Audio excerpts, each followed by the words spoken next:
Welcome back to the workshop and welcome to this Z-axis from my CNC plasma machine. It's got anti-breakaway function down here with sensors. It's also got a touch-off indicator here with another sensor, and you've got your normal Z-axis up and down. You've also got your homing proximity sensor here. Fully functioned, beautiful, looks great. Trouble is, I don't really like it. Let's get into the video.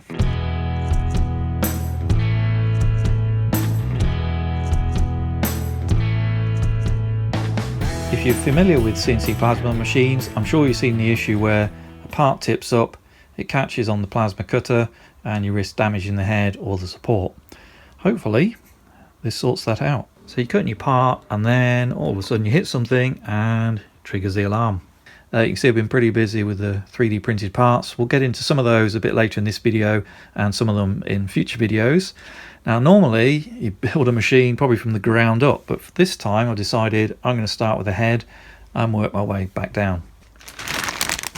So I've been through quite a few parts and trials trying to get to this point, but it's kind of finally working now. I think I want to put a slightly stronger spring, but I'll order something now I know roughly what I want.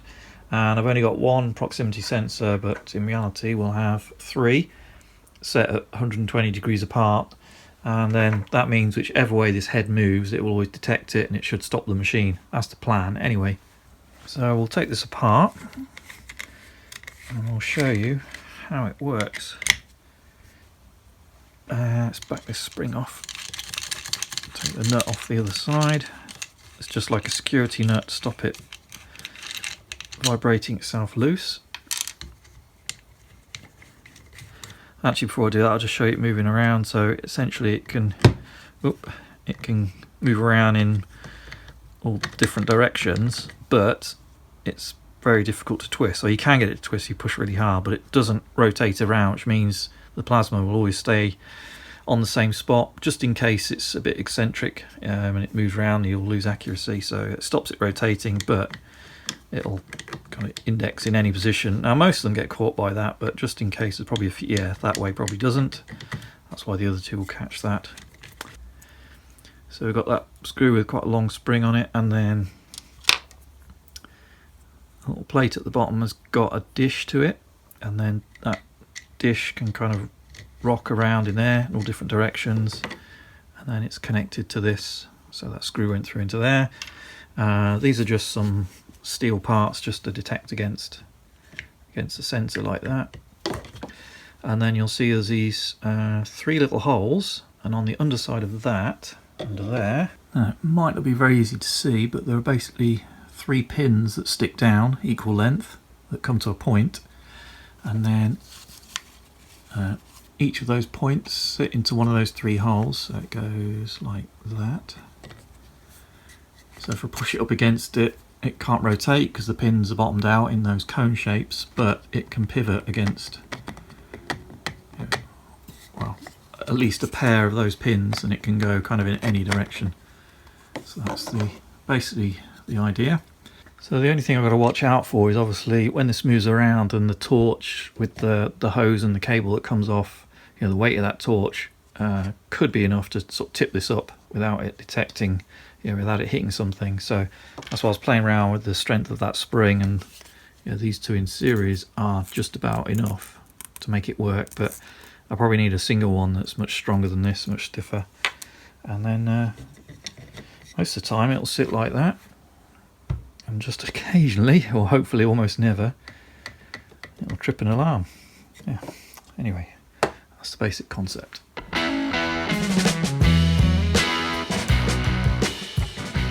Okay, I think before we go any further, we'll need to make the Y-axis plate that everything bolts onto, and then we can make sure it's all going to fit. Okay, so I'm going to make this out of 8mm plate. You can see a few little features on here, the biggest one being this slot here. That's just gives some clearance for the ball screw. And then there's a few M5 fixings for where some of the other parts fit onto, particularly the upper and lower bearings. And then these counterboard ones are where it fits onto the Y-axis plate that runs on the bearings that go across that way. It'll make a bit more sense in a bit. And then there's some little M3s down here, and this is where the two rails go. So actually, in reality, it will be the that way up. 2 rails, upper ball screw mount, the fixed one and the floating one down there, and then the ball screw will sit in the middle there, and that's to bolt it to the other plate that moves across on the other bearings. Yeah, alright, so I think... You're going to 3D print that as well? No, we're not going to 3D print it. We're going to get back to some proper machining. We've got some 8mm plate over on the CNC machine, so let's get started. Okay, so here's the plate. It was 300 by 500 by 8mm and it cost £66, so let's not get this wrong. Okay, started off by spot drilling holes. I find just using the twist drill is good enough. Really you should use a proper spotting drill, but I found this is accurate enough. That saves me a tool change as well. And then once I'd spotted out all the holes, I could drill some of them all the way through because they were going to be opened up to much larger than 3mm.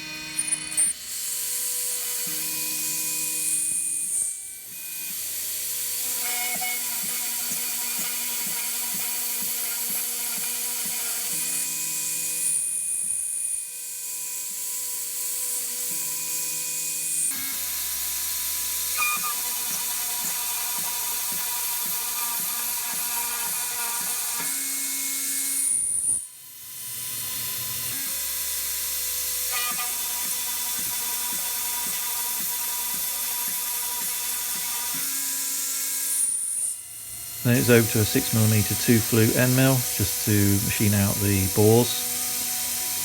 So this is so I can counterbore the socket head cap screws.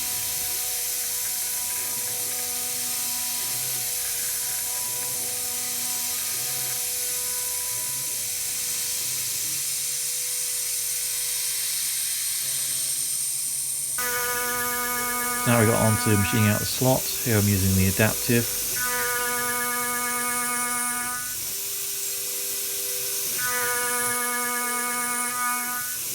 I started quite slow really, and then just built up because this is quite an old cutter. I didn't want it to jam up.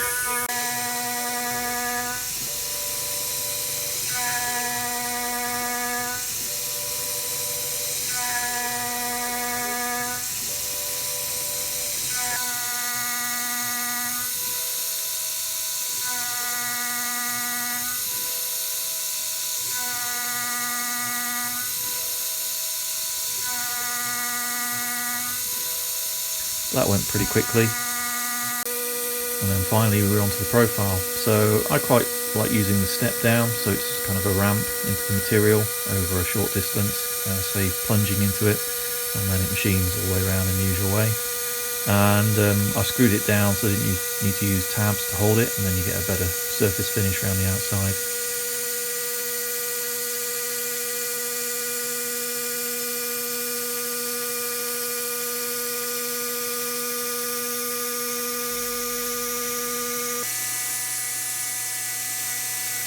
And once I'd finished all that rough cutting, I could just come in and do a final cleanup pass to bring it to the final dimension.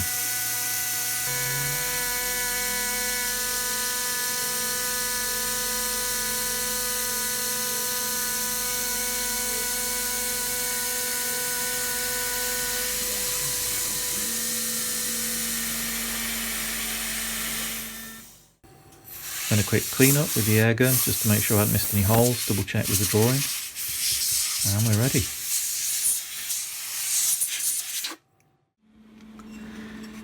So here it is off the machine. Yeah, pretty pleased with that. So we'll just open these ones out to tap them M5. Obviously I've got to deburr it first, so sometimes I wear gloves just in case there's anything super sharp. So we'll deburr everything, countersink some of these, just take off the sharp edges. Tap these to M5, the ones that are big like that. And then these really tiny ones, the smallest collet I've got is for 3mm, and I wouldn't want to drill that out. I think it's a 2mm pilot for an M3, or just over 2. I don't really want to CNC that, so we'll do that on the drill press. So we'll get one of the holes lined up, and then we can use the XY table to jump along at these coordinates. It should line up with each of those dimples. And in the drill we'll just get the tap started manually and then open up the M3s because they're going to be very small and I don't want to snap a tap drill in there. And then we can start offering up the components and see if it's going to fit.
just moving it up and down, moving the table until I can see in both directions. It's pretty much on that hole. You might notice there is a bit of run out in that chuck. It's a cheap one. I really need to upgrade it for something a lot better, but that's what we've got now.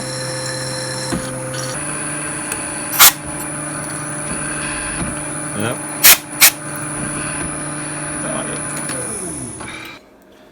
Well, at least it didn't snap.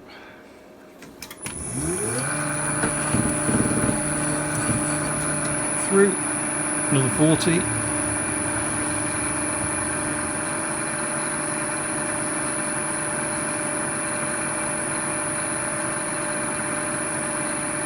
Okay, there we go.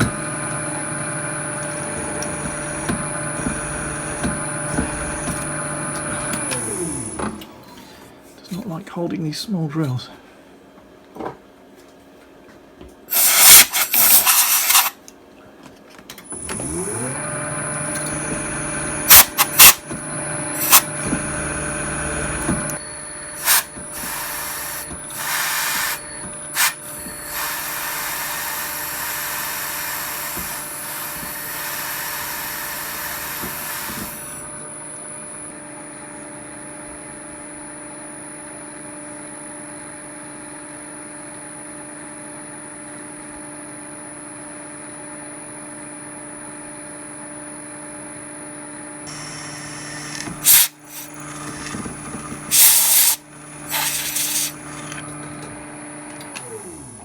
Okay, now we'll just use the jog function, which will just turn it really slowly just to get the tap started, then we'll finish them off by hand.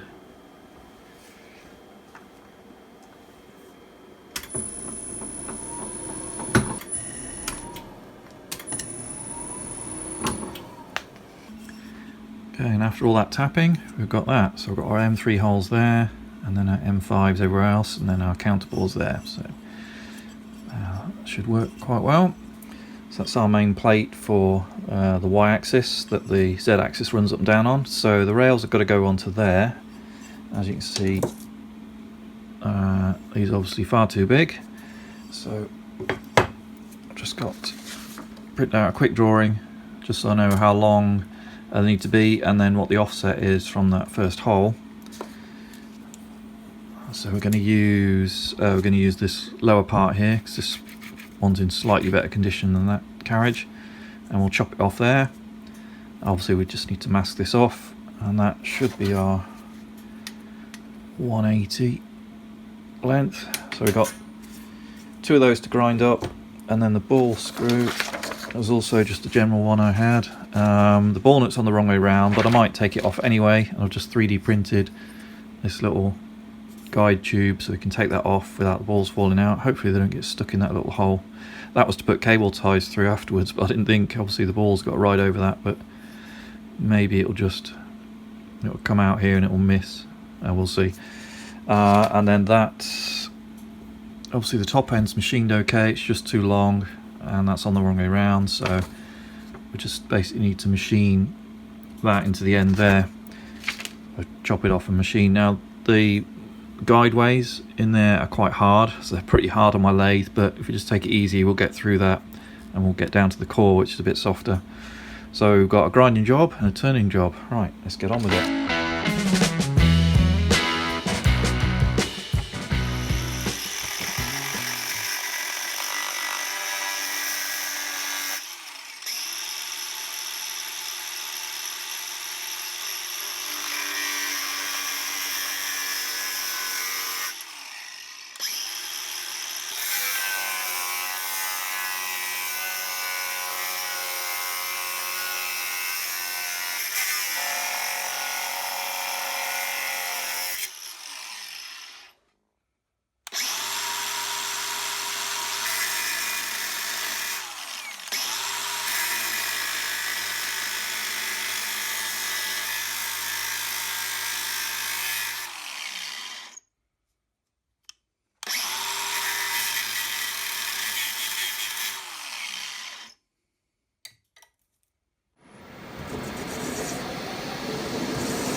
we should be close now, shooting for 8 on there.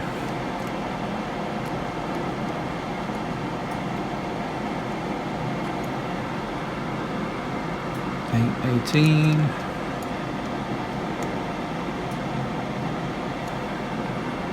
8:17.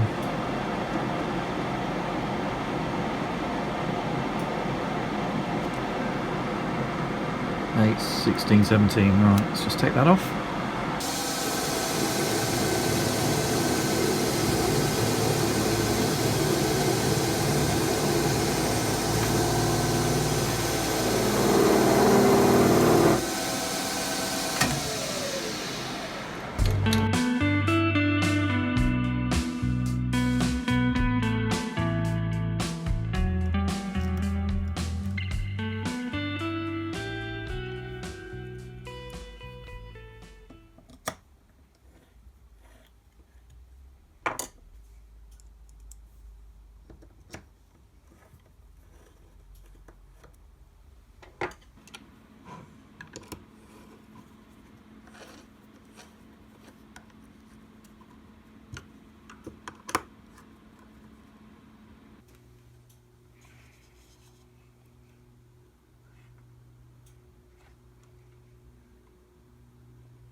Okay, so there it is so far. Let me give you a little tour of what we've got here.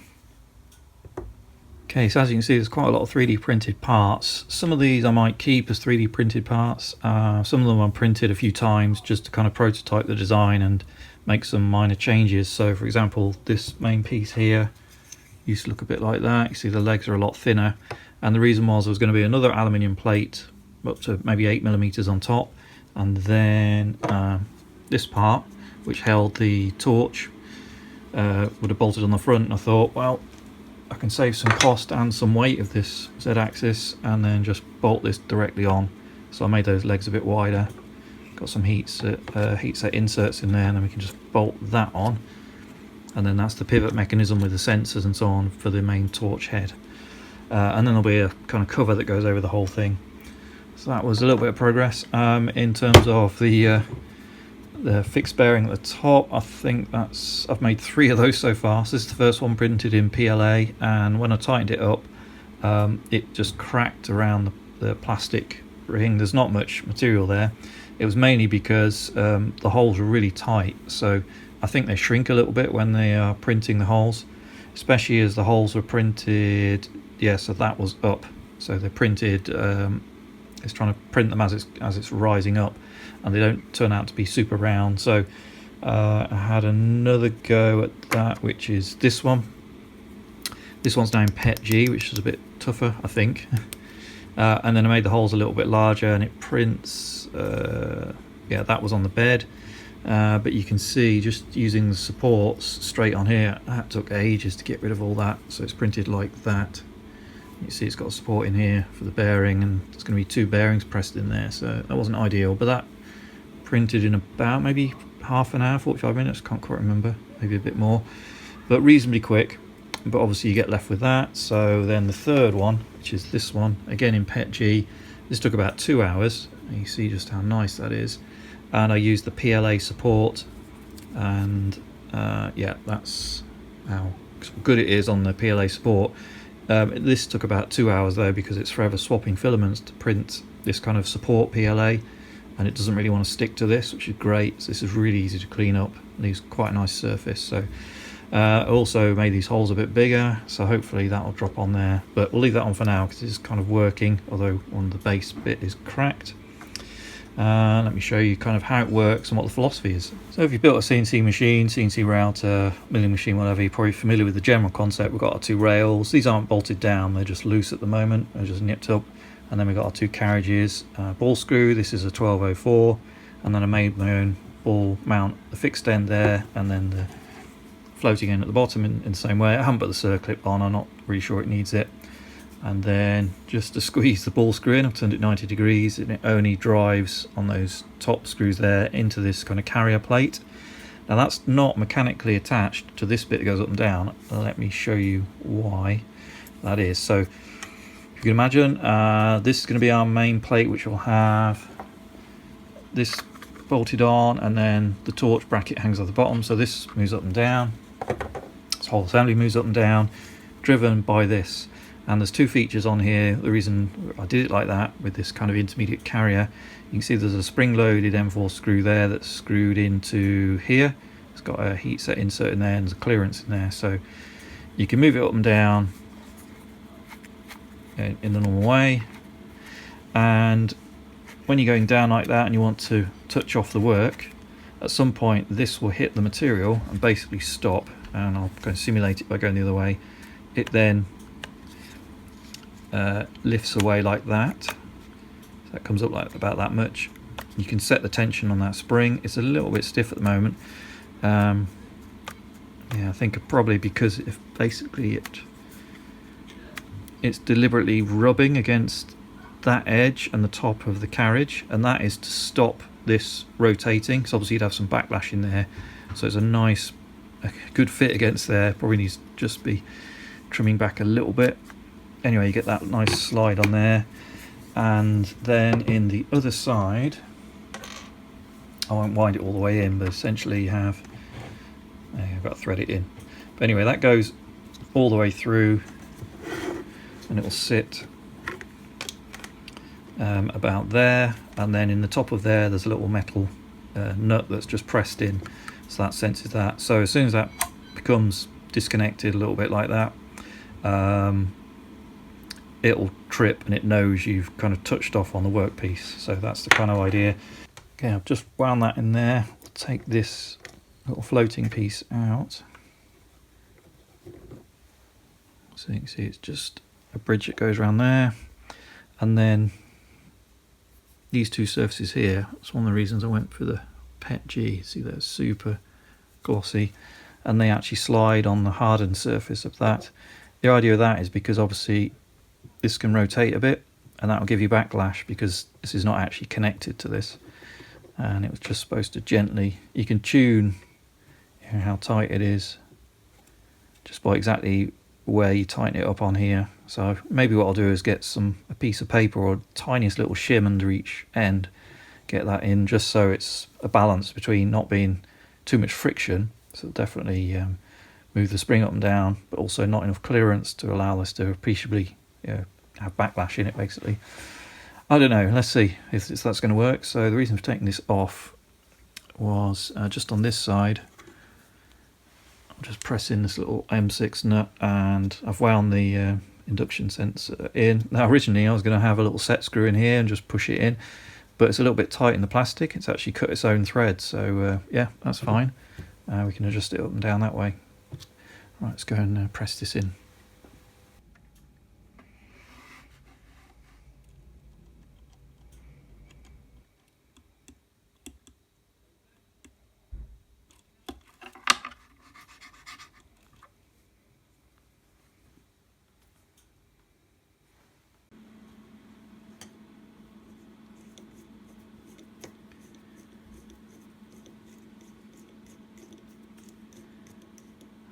Okay, so we've got the sensor hooked up to the power supply. Let's give it a test.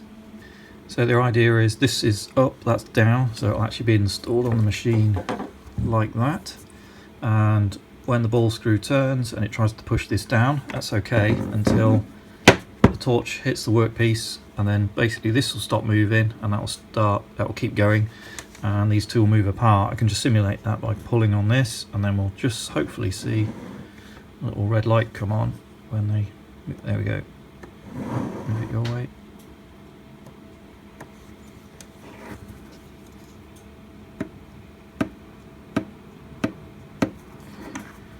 And we can adjust the tension or how much pressure goes on the torch by moving that spring there and adjusting that. Now if it moves too far and the sensor trips, but for some reason the software doesn't stop, there is a position where this drops off the end and it can get caught on the little bearing blocks and it might not go back on again, so I don't know, hopefully the software will always catch it. I guess I could put a limit on somehow. Anyway, that's a problem for another day. Yeah, and that's virtually no movement in that little bridge piece there, so that's going to slide quite nicely. Alright, a bit of a concern, which is if you've got really thin sheets, they might kind of bend out of the way, so that's why I've gone for that variable pressure, but I'm a bit worried. Yeah, there's quite a lot of force needed there. I wonder if I can get away with that being looser. It's still working okay.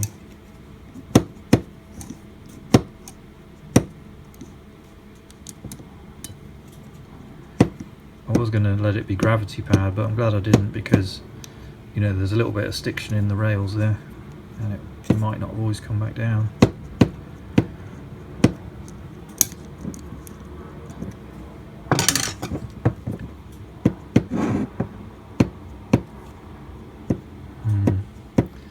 Still needs a fair bit of force.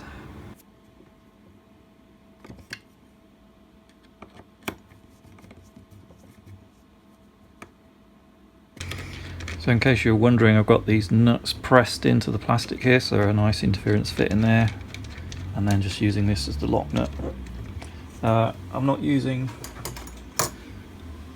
these normal anti-rotation washers. Basically they don't fit with everything in there. Hopefully this will be good enough. Okay, we've got 3 proximity probes there and the one down there, all temporarily wired in. 2 of them up here are AY, and then one of them at the back there's BX. Just means they'll work in the opposite sense. So this one, the LED will be on, and then when it detects something it will go off, and these are the opposite. I think I've got another AY one somewhere in my electronics kit, so we'll swap that out. But just for the demo here, let me show you how that's going to work. So as you imagine, the torch will be in here, that is down, and then the head or handle will come out like that. So if any of this touches the work, which is going to be in this plane here, one of these will light up and that one will go out, hopefully. So let's just move it in a... Okay, oh, it needs adjusting a little bit in how much it moves, but yeah, that's that one. Or we can go that way. Oh, it might go the other way, or up. Yeah. Basically, if any one of them triggers, these come on or that goes off, because obviously that's a different type. Then yeah, it will stop the machine. So that's that one, and then we've still got our touch off sensor, if you can see, just down there.